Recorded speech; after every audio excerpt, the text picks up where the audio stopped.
القرص الفلاحي اللي ريحتها بتبقى قلب البيت كله، وحتى لو اول مره تعملوها هتطلع ناجحه معاكم من اول مره، بجد تحفه. طريه وجميله جدا، وهتنفع الايام دي للمدارس كمان، وتحشوها او ساده براحتكم. شايفين تحفه قد ايه، طريه وجميله جدا.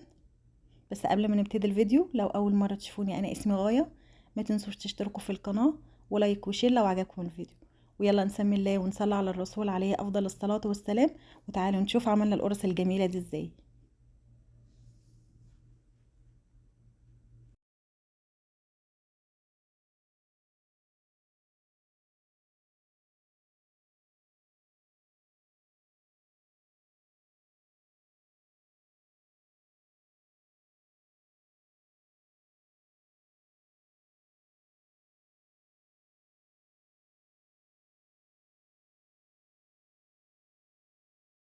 اول حاجه عندي كيلو دقيق نخلاه، اي دقيق عندكم استخدموه. هحط عليه معلقه ونص خميره، معلقه كبيره كده.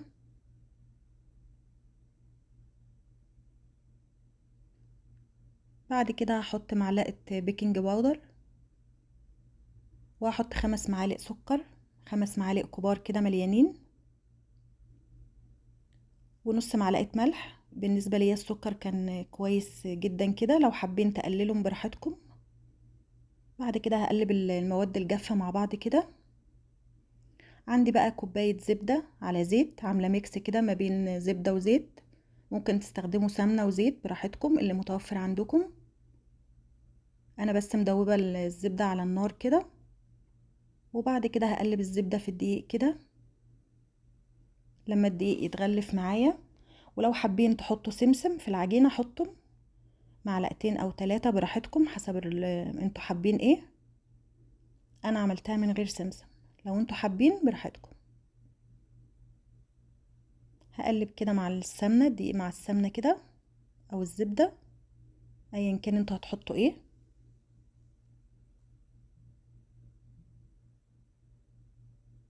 لحد ما الدقيق يتغلف معايا كده. عندي بقى لبن مدفياه على النار كده، ومدوبة فيه معلقتين قشطة، وحط عليه معلقة خل كبيرة.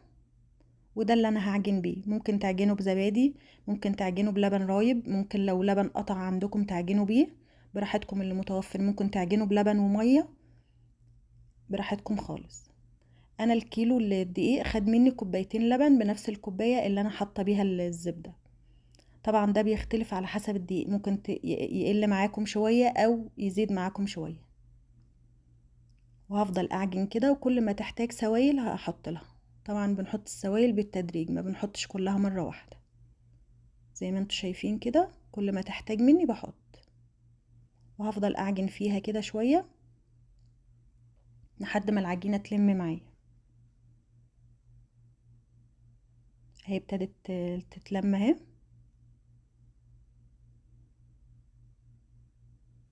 فضلت اعجن فيها حوالي من 10 ل 12 دقيقة كده.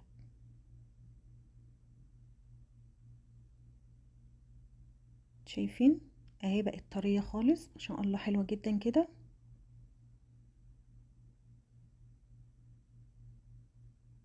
هتيجي تمسكوا حتة كده هتلاقوها، شايفين عاملة ازاي طرية جدا ما شاء الله، حلوة قوي. برضو كملت شوية عجن فيها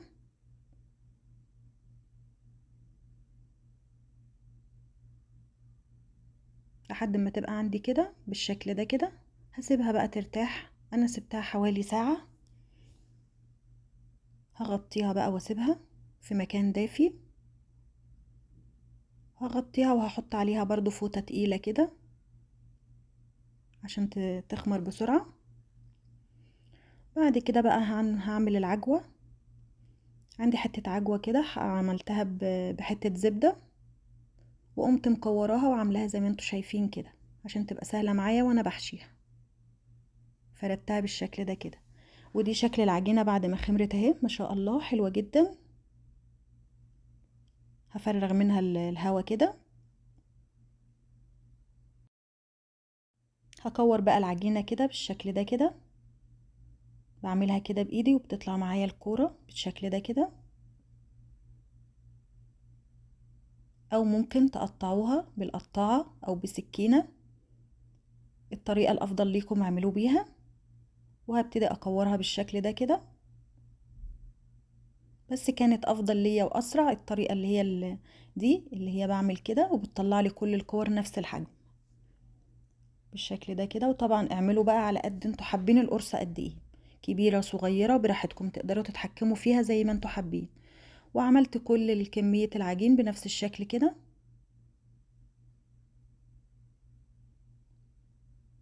وده بعد ما خلصتها. وغطوا العجين عشان الوش بتاعه ما ينشفش بكيس او بفوطة بقى اي حاجة. بعد كده هبتدي بقى اشكل القرص. انا هعمل اللي هي السادة الاول، هفردها كده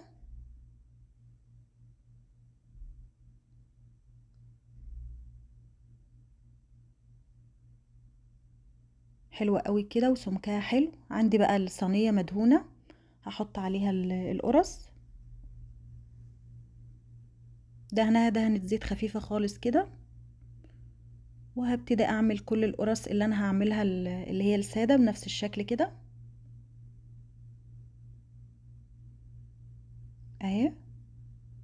وده بعد ما خلصت القرص اللي هي السادة، اللي الصينية كبيرة بس هي مش جاية كلها، هسيبها بقى ترتاح شوية عما اعمل القرص اللي هي بالعجوة.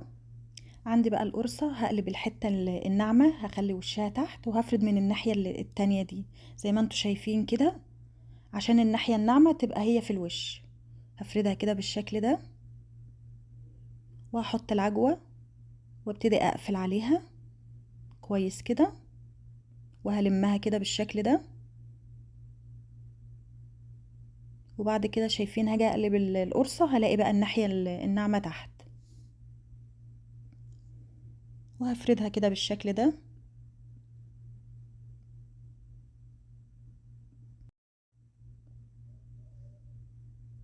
كده. هفردها كده تبقى مدورة معايا كده وحلوة، والسمك ده حلو قوي كده. هعمل برضو كمان واحدة، بخلي الناحية اللي تحت اللي هي الناعمة وبفرد من الناحية التانية دي،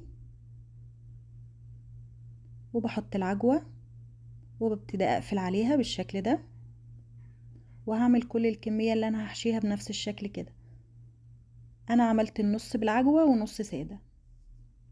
وهفرد القرصة كده اخليها مدورة، وهكمل كل الكمية بنفس الشكل كده. هي بتتفرد معايا بكل سهولة، ما بتاخدش وقت خالص. ودي عندي اللي كنت عاملاها اللي هي السادة، عما خلصت اللي بالعجوة كانت ما شاء الله دي ارتفعت وبقت حلوة. هدهن بقى وشها شوية لبن كده، ومولعة الفرن على درجة حرارة 180، وهدخلها في الرف الوسطاني.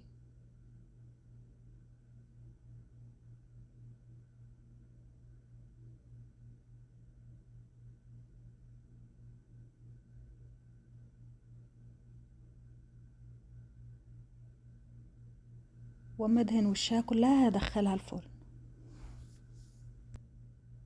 اهي ما شاء الله طالعة عاملة ازاي تحفة.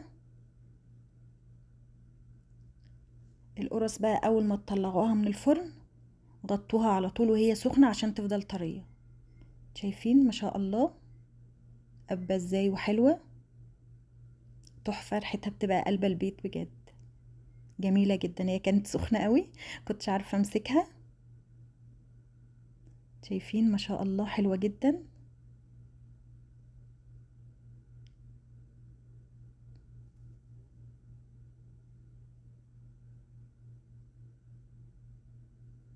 هدخل برضو اللي هي بالعجوة، هدخلها الفرن بقى وهدهن وشها كده. برضو دي سبتها ارتاحت شوية عما السادة طلعت من الفرن كانت دي ارتاحت شوية.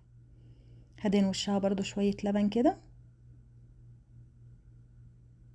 وهدخلها الفرن. شايفين وهي في الفرن ما شاء الله منفوخة ازاي حلوة جدا. اهي طلعتها، ما بتاخدش وقت خالص في الفرن. واما بتحمر من تحت بفتح عليها الشواية تاخد لون. لو انتوا عندكم مروحة في الفرن وشغلتوا المروحة هتلاقوها خدت لون من فوق ومع تحت. اهي ما شاء الله حلوة جدا، ما شاء الله منفوخة وجميلة ازاي. حلوة جدا جدا، ريحتها بتبقى قلب البيت وقلب الشارع كمان. ما شاء الله طلعت لي الكمية دي. انا عملت نص بالعجوة ونص سادة. السادة دي بقى ممكن تحطوا عليها جبنة براحتكم خالص، ممكن تسيبوها كده، كان طعمها حلو جدا برضو، بجد تحفة، مع بقى كوباية شاي جميلة جدا، وتنفع للمدارس بقى الأيام دي، تغيير من السندوتشات والحاجات دي، حلوة جدا جدا. شايفين؟ تحفة.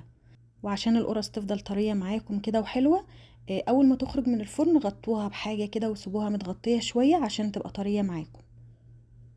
شايفين؟ ما شاء الله حلوة جدا جدا. والكيلو عمل لي كمية كبيرة ما شاء الله من القرص. شايفين طرية ازاي؟ طرية بحط ايدي فيها، شايفين بتعمل ازاي؟ ما شاء الله حلوة جدا جدا. عاملة ازاي من جوه؟ تحفة، طعمها روعة.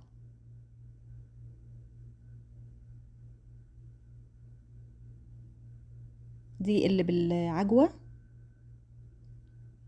منفوخة وطرية وجميلة ازاي.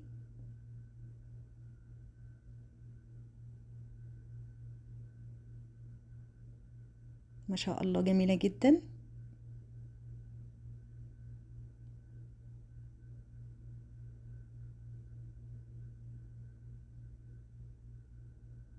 جربوها هتعجبكم جدا وهتعجب الأولاد، وحلوة جدا جدا، حلوة قوي قوي. ما خدتش مني وقت في العمايل ولا حاجة، هو بس ان انت بتسيبيها ترتاح شوية وبس كده. لكن هي في الفرد سهلة جدا، فردها سهل جدا. وزي ما انتوا شايفين كده طلعت لي ما شاء الله كمية كبيرة جدا. الكيلو الدقيق عمل لي كمية كبيرة، مع كوباية الشاي بقى او الشاي بلبن تحفة. وعشان القرص تفضل طرية معاكم حطوها في علبة كده تكون لها غطا، وتبقوا تغطوها بيها. اتمنى الفيديو يكون عجبكم، واستنوني ان شاء الله في فيديو جديد. اشوفكم على خير.